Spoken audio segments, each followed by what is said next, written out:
Assalamualaikum warahmatullahi taala wabarakatuh. Saya Ahmad Jupri, SEMM, anggota DPRD Provinsi Kalimantan Utara, Komisi 3, dan juga Ketua Partai Gerindra Kabupaten Bulungan. Dengan ini mengucapkan marhaban ya Ramadan. Selamat datang bulan Ramadan. Marilah kita mensucikan diri, membersihkan hati di dalam menyambut bulan suci Ramadan tahun 2023 ini. Semoga dosa-dosa kita yang selama ini bisa dihapuskan oleh Allah Subhanahu wa taala. Makan roti jangan berlari. Kalaulah jatuh kita yang rugi. Bersihkan hati, sucikan diri. Sambut Ramadan sebentar lagi. Assalamualaikum warahmatullahi taala wabarakatuh. Assalamualaikum warahmatullahi wabarakatuh. Innal hamdalillahi nahmaduhu wa nasta'inuhu wa nastaghfiruh wa na'udzu billahi min syururi anfusina wa min sayyiati a'malina. May yahdihillahu fala mudilla lahu wa may yudlil fala hadiyalah. Asyhadu an la ilaha illallah wahdahu la syarika lah wa asyhadu anna Muhammadan 'abduhu wa rasuluh. Allahumma salli ala Muhammad wa ala alihi wa ashabihi ajma'in wa man tabi'ahum bi ihsanin ila yaumiddin. Amma ba'd. Muslimin muslimat sekalian yang dirahmati Allah Subhanahu wa taala. Kita bersyukur kepada Allah Subhanahu wa taala. Alhamdulillahirabbil alamin. Allah Subhanahu wa taala masih memberikan kepada kita kesempatan umur panjang untuk bisa bertemu dengan bulan yang agung, bulan suci Ramadan. Jika kita renungkan betapa banyak saudara-saudara kita yang saat ini mungkin mereka tidak bisa melalui Ramadan dengan keadaan yang sebaik kita. Di antara mereka ada yang terbaring di rumah sakit dengan sakitnya. Bahkan beberapa banyak saudara kita ini telah mendahului kita dipanggil oleh Allah SWT sehingga tidak bisa menjumpai bulan yang agung, bulan yang diberkahi Allah SWT. Untuk itu kesyukuran kepada Allah SWT ini mutlak wajib bagi kita, sehingga dengan kesyukuran ini mudah-mudahan Allah SWT bisa memberikan bimbingan kepada kita untuk memaksimalkan ibadah-ibadah di bulan suci yang Ramadan yang penuh dengan keberkahan ini. Muslimin muslimat sekalian yang dirahmati Allah SWT, dalam kesempatan ini kita akan bersama-sama belajar tentang fadilah atau keutamaan melakukan i'tikaf di bulan suci Ramadan. I'tikaf berasal dari kata akafa dalam bahasa Arab yang artinya berdiam diri. Adapun menurut istilah yaitu menetap di masjid dengan niat tertentu dalam rangka untuk melaksanakan ibadah kepada Allah Subhanahu wa taala. Dalam hal i'tikaf ini para ulama sepakat bahwasanya itu merupakan amalan yang sangat utama karena dicontohkan oleh Nabi besar Muhammad SAW. Imam Abu Hanifah membagi i'tikaf ini menjadi 3 macam. Yang pertama dihukumi wajib. Kepada siapakah i'tikaf itu diwajibkan? Yaitu bagi orang yang telah bernazar untuk dirinya melaksanakan i'tikaf. Suatu contoh, seseorang yang telah mengatakan dalam dirinya, seandainya saya selesai pekerjaan tertentu atau saya mengalami kesuksesan tertentu, saya akan beriktikaf sekian hari atau sekian waktu. Maka baginya wajib untuk menunaikan dainullah itu, yakni hutang kepada Allah berupa amalan iktikaf itu. Kemudian yang kedua, Imam Abu Hanifah juga menyatakan iktikaf itu bisa dihukumi sunnah, yaitu iktikaf yang dilakukan sebagaimana dilakukan oleh Nabi besar Muhammad SAW, yaitu selama 10 hari di akhir bulan suci Ramadan. Kemudian yang ketiga yaitu iktikaf nafil. I'tikaf yang tidak ditentukan waktu atau lamanya. Muslimin muslimat yang dirahmati Allah Subhanahu wa taala. I'tikaf ini menurut Ibnul Qayyim Al-Jauziyah mengatakan bahwasanya yang dimaksud dengan i'tikaf itu adalah bagaimana seseorang itu menghubungkan ruh dan jiwanya kepada zat pemilik alam semesta, yakni Allah Azza wa Jalla. Kemudian memutuskan hubungannya dengan duniawi, belajar meninggalkan urusan-urusan duniawi untuk menetap di dalam sebuah masjid. Kemudian ia bertakarub dengan menjalankan amaliyah-amaliyah yang disyariatkan dalam agama. Bisa di dalam masjid itu melakukan zikrullah, bisa membaca Al-Quran, melakukan sholat, kemudian ta'lim atau mempelajari agama dan lain sebagainya. Sehingga seluruh daripada amalan, seluruh daripada aktivitas seseorang yang melakukan i'tikaf itu dicatat oleh Allah SWT sebagai amal kebaikan. Muslimin muslimat sekalian yang dirahmati Allah SWT. Kemudian bagaimana cara melakukan i'tikaf itu? Yang pertama tentu i'tikaf itu yang paling utama adalah dilakukan di Masjidil Haram di kota Mekah. Kemudian yang kedua, i'tikaf yang nilainya sangat besar yaitu di Masjid Nabawi, masjidnya Nabi di Madinah Al-Munawwarah. Kemudian yang ketiga di Masjidil Aqsa di Yerusalem. Kemudian yang selanjutnya yaitu di Masjid Jami. Apa itu Masjid Jami? Masjid Jami adalah masjid yang dilakukan di dalamnya sholat Jumat. Namun para ahli fikih dan fuqaha yang lainnya mengatakan bahwasanya i'tikaf itu boleh dilakukan di masjid manapun juga. Yang penting di dalamnya adalah dilakukan sholat 5 waktu.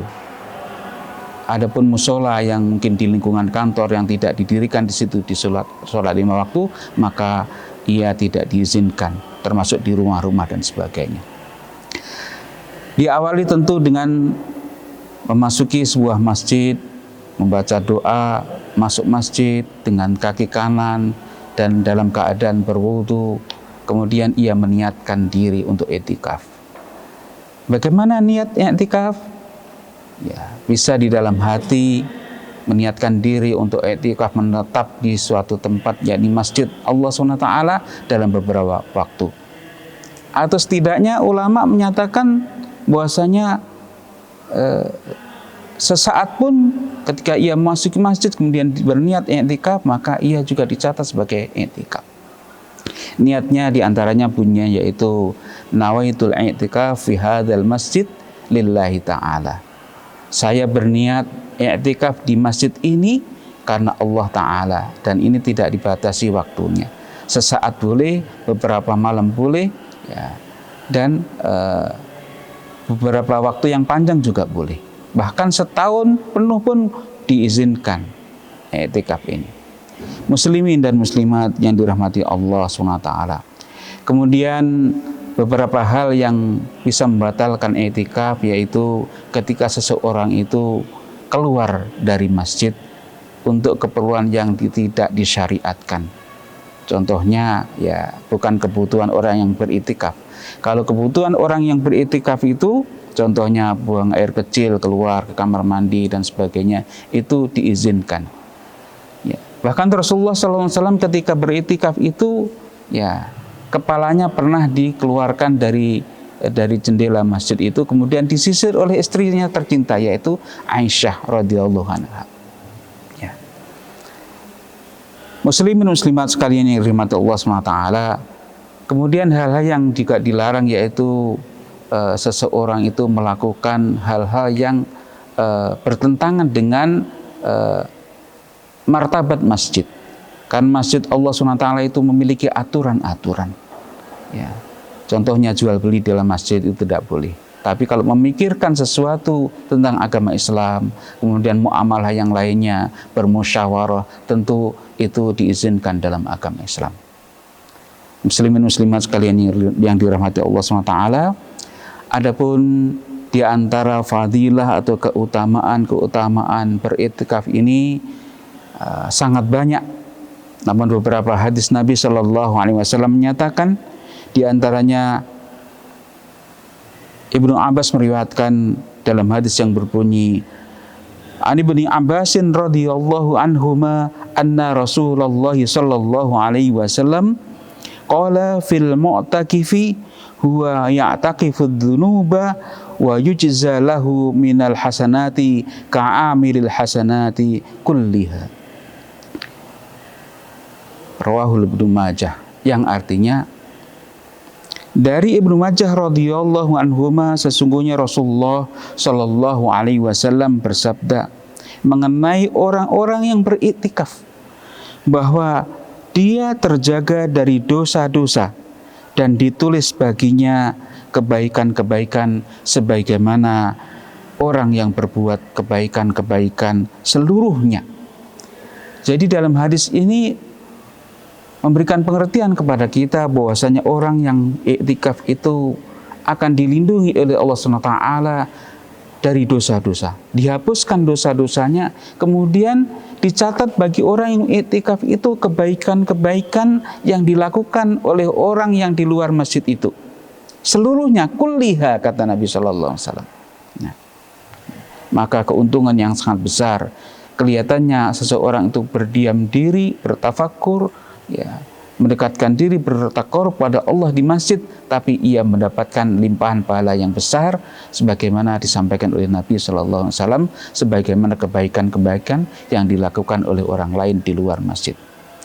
Kemudian yang berikutnya, ya, keuntungan atau fadilah, keutamaan seseorang yang beriktikaf itu sebagaimana disebutkan dalam sabda Nabi Sallallahu Alaihi Wasallam, wa man i'takafa yauman ibtigha'a wajhillahi ja'alallahu bainahu wa bainan nar salasa khanadiqa ab'ada mimma bainal khafiqaini. Rawahul Tabrani wal Baihaqi wal Hakim, yang artinya, dan barang siapa yang beriktikaf satu hari semata-mata mengharapkan wajah Allah, maksudnya hanya mengharapkan ridho Allah Subhanahu wa taala, maka Allah menjadikan bagi dirinya, atau Allah Subhanahu wa taala menjauhkan dirinya, ya, dari api neraka sejauh 3 parit. Dan ukuran jauh parit itu, satu paritnya itu sejauh langit dan bumi. Subhanallah. Jadi orang yang beriktikaf itu dijamin oleh Allah SWT, ya, dijauhkan dari api neraka. Sebagaimana gambaran atau proyeksi atau ibarat yang diberikan oleh Rasulullah tadi, berupa dijadikan baginya itu 3 parit, yang satu parit itu ukurannya sejauh langit dan bumi. Sekarang kalau kita renungkan, siapa yang bisa mengukur langit dan bumi? Ya. Langit dunia, ya, ini saja tidak bisa diukur. Ya. Apalagi langit-langit yang di atas sana, yang terdiri dari 7 petala langit, yang manusia belum bisa menemukannya. Sejauh apa langit ini? Subhanallah. Muslimin wal muslimat yang dirahmati Allah SWT. Kemudian keutamaan daripada iktikaf ini, terutama kalau iktikaf yang sesuai dengan sunnahnya Nabi Muhammad SAW, yaitu dilakukan pada bulan suci Ramadan, maka tentu Allah akan melipat gandakan pahalanya. Sebagaimana keberkahan bulan yang agung ini, Allah melipat gandakan pahala-pahala. Suatu misal, ketika Rasulullah SAW telah mencontohkan bagaimana beliau ini selalu iktikaf di sepanjang tahun di bulan Ramadan. Bahkan Rasulullah awalnya iktikaf itu diawali awal Ramadan, 10 hari di awal Ramadan beliau sudah iktikaf. Kemudian ditambah 10 pertengahan beliau iktikaf. Kemudian Rasulullah mendapat kabar, diberitahu oleh Allah SWT bahwasanya Lailatul Qadar itu turun di 10 malam terakhir bulan Ramadan. Maka Rasulullah SAW semakin mengencangkan ikat sarungnya, semakin menyingsingkan bajunya, ya, bangun malam dan membangunkan keluarganya untuk beriktikaf, melakukan sholat-sholat sunnah di malam hari pada 10 hari terakhir di bulan suci Ramadan. Apa keuntungannya? Tentu bagi orang yang iktikaf di 10 malam terakhir bulan Ramadan, maka dia tidak akan luput dengan Lailatul Qadar yang dinanti-nantikan oleh muslim dan muslimat di seluruh dunia. Jamaah sekalian, muslimin muslimat yang dirahmati Allah SWT. Rasulullah sallallahu alaihi wasallam pernah bersabda, "Takharru Lailatul Qadri fil witri min asril awakhiri Ramadan." Carilah Lailatul Qadar itu pada malam ganjil di 10 akhir bulan suci Ramadan. Maka bagi kita memiliki keutamaan bagi siapa saja yang melakukan iktikaf di 10 malam terakhir bulan suci Ramadan.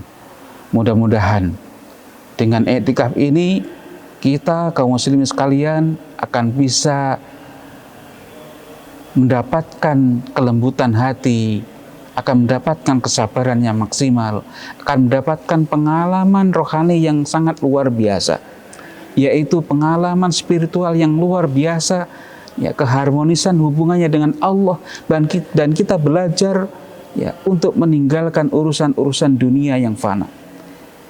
Kita dilahirkan ke bumi ini tidak memiliki apa-apa, dan nanti kita akan dipanggil oleh Allah SWT juga tidak memiliki apa-apa. Maka kita kecintaan terhadap dunia ini kita latih dengan iktikaf ini, sehingga kita akan harmonis mencintai Allah SWT, yang mana cinta kepada Allah inilah yang sangat menguntungkan, yang sangat menjanjikan nanti akan kita butuhkan di saat Allah SWT ya mengakhiri dunia ini atau kiamat, di mana harta benda, anak-anak, ya, keluarga yang kita banggakan tidak akan bisa menolong sedikit pun kecuali hanya Allah SWT yang menolong kita. Muslimin dan muslimat sekalian yang dirahmati Allah SWT, mudah-mudahan kita bisa melaksanakan iktikaf ya, terutama di 10 hari terakhir atau malam hari di bulan suci Ramadan, di 10 yang terakhir, sehingga kita akan mendapatkan fadilah iktikaf, mendapatkan pahala yang maksimal, dan kita akan bisa menjemput dan tidak luput dari Lailatul Qadar yang mana pahalanya sangat luar biasa. Allah akan melipat gandakan suatu pahala atau pahala kita dengan lebih daripada 1000 bulan. Mudah-mudahan Allah SWT memberikan bimbingan kepada kita untuk bisa memiliki jasmani yang sehat, kesyukuran yang maksimal, dan kita bisa melaksanakan iktikaf dan amalan-amalan yang lain di bulan suci Ramadan yang agung ini dengan diberkahi oleh Allah SWT. Mungkin demikian yang dapat kami sampaikan. Mudah-mudahan jikalau ada kebenaran datangnya dari Allah SWT, kalau ada kesalahan dan kekhilafan tentu adalah kelemahan kami sebagai makhluk Allah SWT yang penuh dengan kelemahan. Akhirul kalam, wabillahi taufiq wal hidayah. Assalamualaikum warahmatullahi wabarakatuh. Assalamualaikum warahmatullahi wabarakatuh. Marhaban ya Ramadan. Saya Kepala Kepolisian Daerah Kalimantan Utara, Inspektur Jenderal Polisi Daniel Aditya Jaya, SH/SIK MSI, beserta staf dan jajaran mengucapkan selamat menjalankan ibadah puasa Ramadan 1444 Hijriah bagi umat muslim di seluruh Kalimantan Utara. Semoga mendapatkan keberkahan, rahmat dan ampunan dari Allah SWT. Sekian dan terima kasih. Wassalamualaikum warahmatullahi wabarakatuh.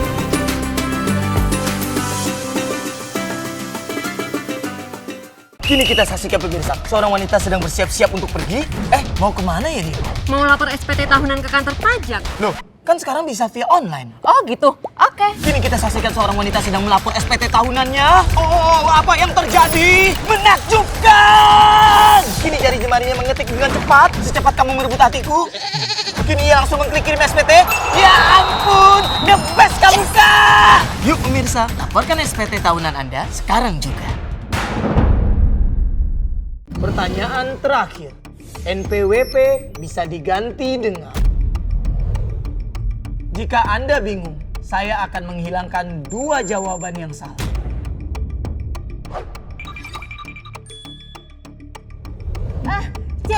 NIK. Anda yakin? Jawabannya adalah benar!